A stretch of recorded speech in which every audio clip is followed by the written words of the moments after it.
అపోస్తలుడైన పౌలు కొరింథీయులకు వ్రాసిన 2వ పత్రిక 13వ అధ్యాయము. ఈ 3వసారి నేను మీ యొద్దకు వచ్చుచున్నాను. 2-3 సాక్షుల నోట ప్రతి మాటయు స్థిరపరచబడవలెను. నేను మునుపు చెప్పి తిని, నేనిప్పుడు మీ యొద్ద లేకున్నను, రెండవసారి మీ యొద్దనున్నట్టుగానే మునుపటి నుండి పాపము చేయుచుండిన వారికిని మిగిలిన వారికందరికిని ముందుగా తెలియజేయునదేమనగా, నేను తిరిగి వచ్చిన ఎడల కనికరము చూపను. క్రీస్తు నా యందు పలుకుచున్నాడని రుజువు కోరుచున్నారా? ఆయన మీ ఎడల బలహీనుడు కాడు గాని మీ యందు శక్తిమంతుడై ఉన్నాడు.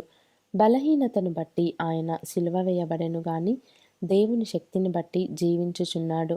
మేమును ఆయన యందుండి బలహీనులమై ఉన్నాము గాని మీ ఎడల దేవుని శక్తిని బట్టి ఆయనతో కూడా జీవము గలవారము.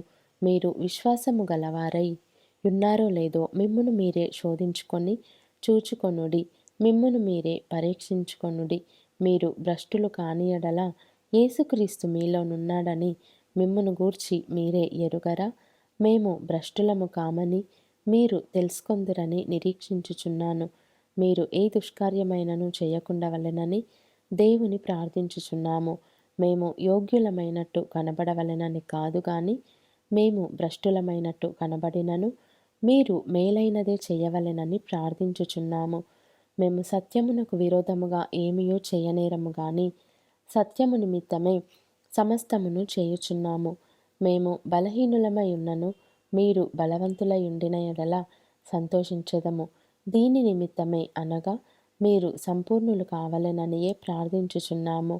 కాబట్టి నేను మీ యొద్దకు వచ్చినప్పుడు పడద్రోయుటకు కాక మిమ్మును కట్టుటకే ప్రభువు నాకు అనుగ్రహించిన అధికారము చొప్పున కాఠిన్యము కనపరచకుండునట్లు దూరముగా ఉండగానే ఈ సంగతులు వ్రాయుచున్నాను. తుదకు సహోదరులారా, సంతోషించుడి, సంపూర్ణులై ఉండుడి, ఆదరణ కలిగి ఉండుడి, ఏక మనస్సు గలవారై ఉండుడి, సమాధానముగా ఉండుడి. ప్రేమ సమాధానములకు కర్తయగు దేవుడు మీకు తోడయుండును. పవిత్రమైన ముద్దు పెట్టుకొని ఒకరికి ఒకరు వందనములు చేసుకొనుడి. పరిశుద్ధులందరూ మీకు వందనములు చెప్పుచున్నారు. ప్రభువైన యేసుక్రీస్తు కృపయు దేవుని ప్రేమయు పరిశుద్ధాత్మ సహవాసమును మీకందరికిని తోడయుండునుగాక.